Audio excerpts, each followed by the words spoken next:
You're listening to Chicago Stories, a podcast from City Hall featuring the stories of everyday Chicagoans, as told to Mayor Rahm Emanuel. This is Mayor Rahm Emanuel, Chicago Stories, and we're honored to have Tim Black as our guest. We have so much ground to cover in this interview, because half of me wants to ask you, you're 98 on the doorstep of 99, and you're so healthy. What's the secret? The other part of me, I want to spend the whole time talking about the history, what you've seen, what your firsthand experiences are. But I mean, you look great, Tim. Thank you. Really good. Thank you very much. You were going to just talk a little about your book. You were just getting started. Volume 3 is about to be done, you said?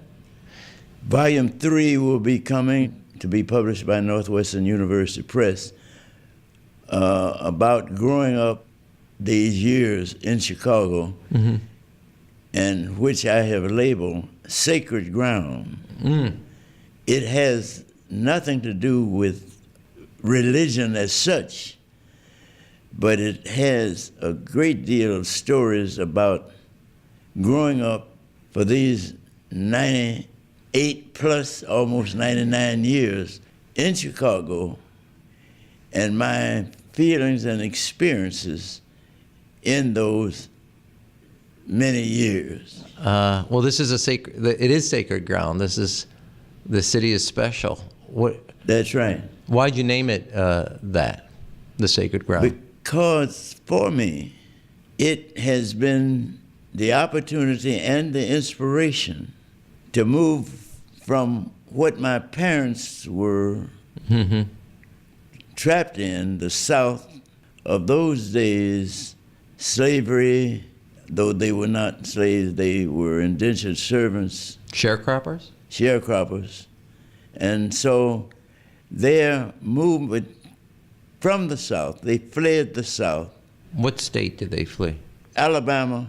Alabama. And specifically Birmingham. Pratt City, the little area outside of Birmingham.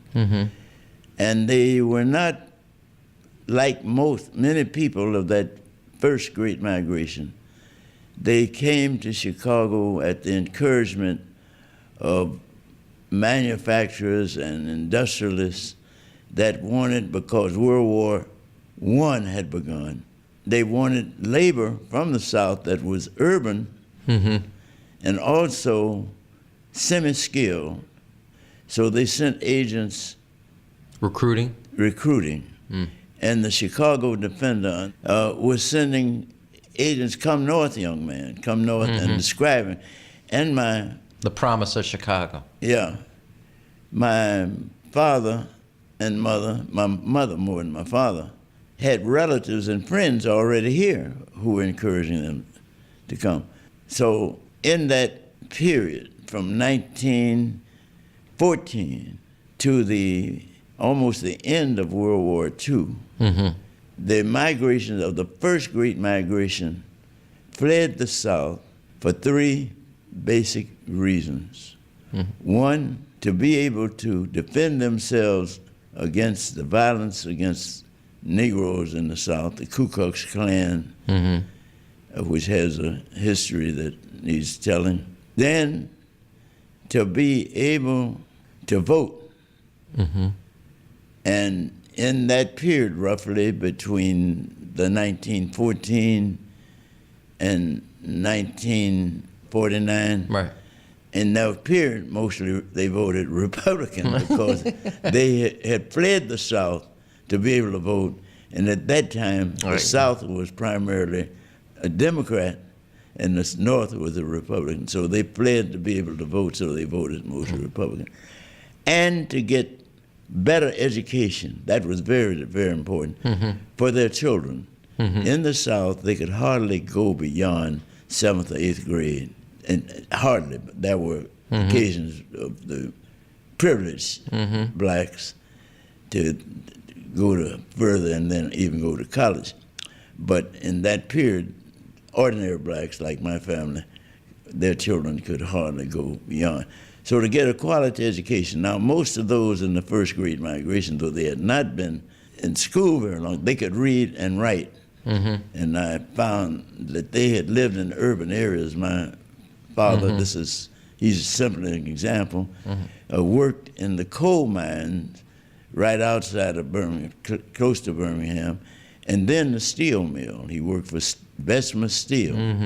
Those were the kind of people of experience, urbanized and labor experience, that the people in the industrial world sent agents. Then, because of their skill, Robert Abbott encouraged those people to come north. They came north, and in Chicago, found that they were confined, though earlier there were always people of African descent. In the earlier days, Jean-Baptiste Pointe-de-Sable, later called DuSable, was the first non-native American to settle in the city, settled on the banks of the Chicago River. I think there's a portion of it now named for him. But the Great Migration was they were scattered throughout the community, north side, south side, but in small numbers. I'm going to call you Professor Black out of respect. Either way. No, I know. So in your own measure, in your own eyes, do you think Chicago's lived up to the promise that gave your parents the reason to pick up, leave family, leave what they know, the vote, the job, the education? Would you say it's lived up to it, or where is it fallen short? How do you think? How would you take that measure of the migration and the reasons behind it? I assume some of the book of Sacred Ground covers. When I talk like I'm talking, I exemplify the ideas of people of the first Great Migration. We found that we could legally get more justice. We voted without too much hassle. Voted. Yeah, it wasn't. It was a part of the culture. People would brag. Did you vote? Did you? When you? That was a part of the culture. In fact, according to figures, more than the immigrant population at that time, the first black congressman after Reconstruction, Oscar De Priest, was elected in that community by that kind of vote, first congressional district. So that's an example. And then when we came to education, most of us in my generation, because of the culture of the community, the demands of the community, got at least a high school education. Many of us went on to college, universities, and encouraged and demanded that our children also go to college, and most of them went. So that's the first generation that I'm speaking of, roughly from 1914 to the end of the World War II. But in World War II, there's another migration, the second Great Migration, which began to be drafted to come north. Did you, sidetrack, because I want to get to this later, but since you raised the issue, did you end up going, you served in World War II, did you go to college on the GI Bill? Yes, that was a thing that I couldn't escape because, again, looking at the women particularly of the first migration, they wanted to brag about their children going to college and which college they went to. So, that's all parents are like that. That's right. Though, before I went to the Army, before I was drafted in the Army, and before I was drafted, I worked for an insurance company, Metropolitan Burial Society, which I worked for an insurance company, which I was making more money than my brother, who was a University of Illinois graduate. That didn't satisfy my mother. She wanted her baby to go to college so she could brag to her friends. So mothers come in all the same size and shape, no matter where they're from. That was the way she talked and the way she felt. That's the way and that was ordinary. I mean, that was, the parents the mothers particularly would get together and brag about the success of their children. You're not suggesting that you still have some resentment that your mother appreciated that your brother went to U of I and you just hadn't gone to college yet? That was the way she felt.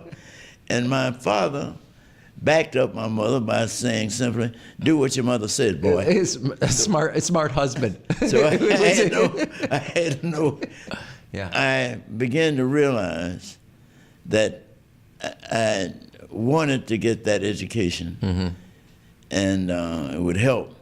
So when many people of my generation came out of the Army, we went back because we now had the GI Bill that would give us encouragement and funding to help. So I went into the insurance business when I came back because I left my position. But then I left that position and went to the newly founded Roosevelt, which was then Roosevelt College. I have like 60 questions. So you saw the Battle of the Bulge, not just saw it, Yeah. firsthand witness because you fought I was in. part of the Battle of the Bulge. And also the liberating of Buchenwald. Yes. And last week I had David Axelrod on. We talked about when we took Elie Wiesel back with President Obama to Buchenwald. But were you at the Battle of the Bulge from the beginning of it, sent in with Patton's army? I mean, Yes. with Patton. Yes. We were targeted during the Battle of the Bulge by German general to cut off the supplies. And so we were targeted as we went up to go from Belgium into Germany. In fact, my whole unit, to give to the listener some idea, my whole unit from Normandy all the way up to and through Germany received 4 battle stars, 4 American battle stars. Your unit then? The unit and the French Croix de Guerre with Palm. But one was American donated, the other was French. That's how active my service unit was. Do I have this right? You both were at Normandy, the Battle of the Bulge, and also the liberating of Buchenwald. Yes. That's an amazing amount of not just eyewitness, active part of history. Well, because of the way I was reared on the south side of Chicago, where most of the small merchants, most of them, not all, were Jewish. Jewish. I did learn to deal with Yiddish, and that's similar to some of the German. Jewish. Yeah. When I went into France, I could say, Monsieur, je parle français un petit peu. That made it easier in the beaches of Normandy. Into Germany, I used the language of Yiddish and a little German that I had learned to ask the people in Buchenwald, how could you let this happen? How? I was so startled. And they said, not jokingly, but seriously, Mister, it wasn't us, it was the Fuhrer. Transferring the blame for the massacre on Hitler rather than those who actually did the work, burned the bodies. So your exposure to the Jewish community on the South Side gave you exposure to Yiddish, which helped you in the war. It helped. Of course, I had, on the South Side, Right. many of my friends were Irish, Catholic, and Jewish. So the merchants, for the merchants in the Black Belt, what Abbott called the Black Belt, describing how we were caught in roughly from 26th Street on the north to 69th Street on the south, from the west side of Cottage Grove on the east, and the east side of LaSalle on the west. We were confined to that ghetto. and Robert Abbott called it the Black Belt. You liberate Buchenwald, and you see the horrors of the Holocaust. Yes. And the concentration camps. You come back to America. You go to Roosevelt College. Yeah. And it's interesting how the GI Bill was different, meaning it had access universal, unlike where Roosevelt started his presidency in the sense of participation by African Americans. Did Buchenwald, your experience of as a child of the migration, your experience of the Black Belt, what led you into being a voice of the Black experience in Chicago, but also in fighting for civil rights? I mean, you didn't decide to become an insurance salesman when you came back. You took a whole different path into being a historian of not only civil rights, but the chronicle of the South Side of Chicago. Well, let me... Or the Black experience in Chicago. We had this experience. My mother and father and their friends believed that change was going to come. And they inspired most of us. I'm speaking from a personal, but I'm talking about a generation. In the Army, going to the South, as we did, not knowing about this segregation. I didn't realize that I could have my soldier suit on, and Southerner without a soldier suit could tell me where to sit, where to go. I'm going to fight for democracy, and he could challenge that democracy. And then experiences in Europe, and I tell this one because it's very important for people to understand that in this segregation and all the things and imbalances, when I was in England, particularly in Wales, and when I was in London and getting ready to go across the sea, and when the citizens, the villagers, would ask, why do we see Negro soldiers with white officers in command, and we never see any Negro officers over white soldiers? Now, I could have agreed with them, but I said to myself, pardon my vulgarity, I said to myself, none of your goddamn business. We're going to straighten this shit out when we get home. That was you messing with the family. Thank God we don't have FCC regulations. you messing with the family. Yeah. Now, that's our business. There were others like the Milton Cohens and others like that who had the same attitude about equality. When we returned home, we began to unify, of course. We formed political organizations like the Hyde Park Kentwood Community Organization and Independent Voters of Illinois, which Saul Middleton and others. All of that, we began to put in operation. Then we were trying to break the barriers. Mr. Hansberry taking his second case to court, Shelley versus Kramer, which ruled that restrictive covenants were unenforceable anywhere in the country.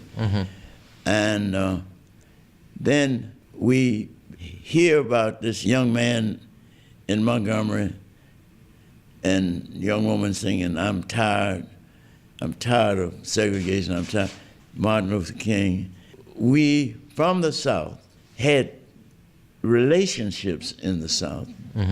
Though we didn't visit, we had communication.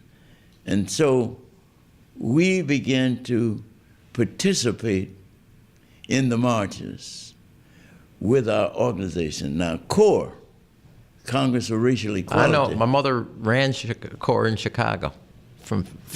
My mother was involved in CORE in Chicago from 57 to 64. Yeah, well, CORE had been organized on the campus of University of Chicago before World War II.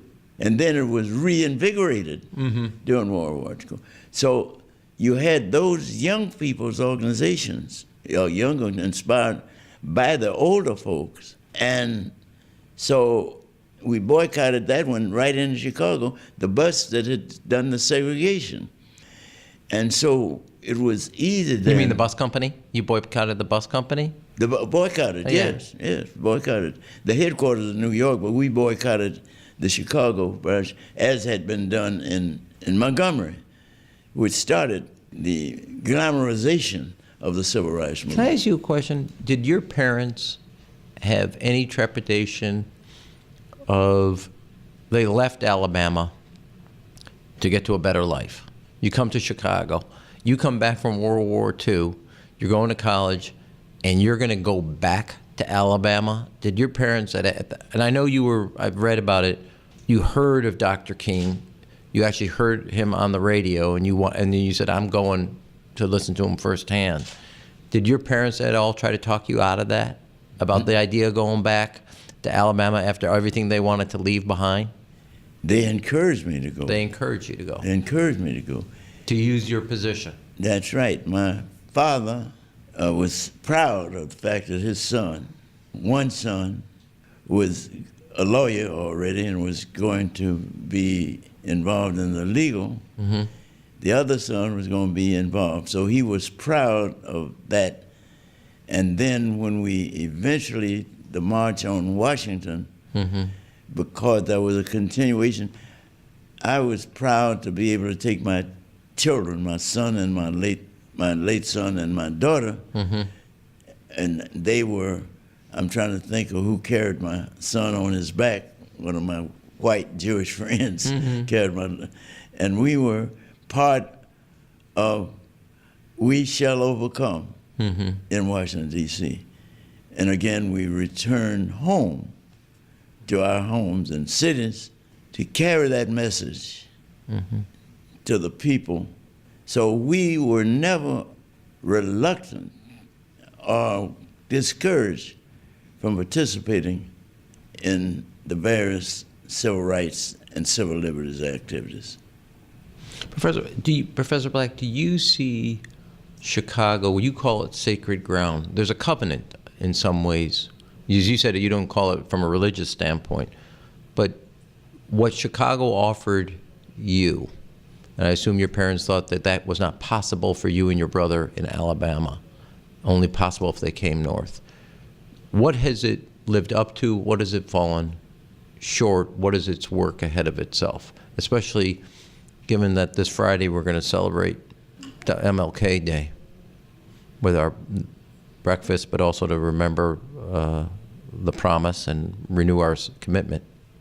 Well, in the period that I've tried to describe mm-hmm. of my generation, with the goals that I have described of political equality, more political equality in education mm-hmm. and job, Chicago for my generation mm-hmm. was in fact sacred ground. We loved the city in spite of the difficulties mm-hmm. along racial lines that we had experienced. And so for me and others like me in my generation, this has been a place that gave us the opportunity, the inspiration and the opportunity to move ahead and break the barriers that exist. In days of my years, there was more community safety. Mm-hmm. Even though we were poor, we were not poverty-stricken. Mm-hmm. We felt optimism, so we didn't want to be into trouble. We saw opportunities. Mm-hmm. My mother could say, see Dr. Dawson? That was Julian Dawson, mm-hmm. who was Bill Dawson's brother. See Dr. Julian down there? He looks like you. You can do that. Mm-hmm. Therefore, I couldn't. Julian, his children were in school with me. Mm-hmm. I had to act like I was smart too.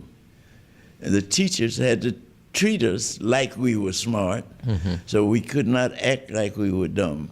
These were dominantly, in that period of time, Caucasian teachers. Mm-hmm. And in schools like Wendell Phillips and DuSable, there was a mix. And the teachers had a common goal, and that was they were going to teach us regardless to where we came from, and they did. Mm-hmm. Mary Herrick was one of those great inspirations. We have a Mary Herrick Awards ceremony every year for Miss Herrick, who was both at Phillips and DuSable. I say this was typical of my generation, and I could prove that by the identity of people like John H. Johnson and Dempsey Travis and Harold Washington and on and on.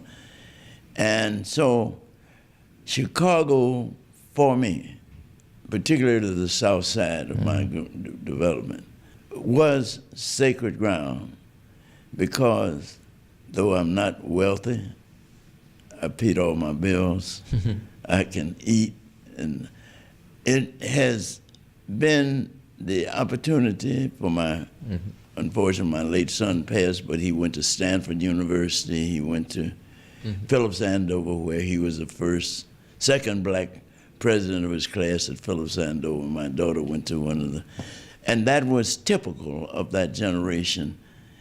And I doubt whether that, in terms of a community, whether that is not a good example above most others. And I think of dramatizing it in a way of the former president of the United States, Barack Obama. I knew where you were going. And I don't think that he could have moved as quickly from a relatively unknown person to the president of the United States. I can't think of another place where he could have done it as quickly as he did in Chicago.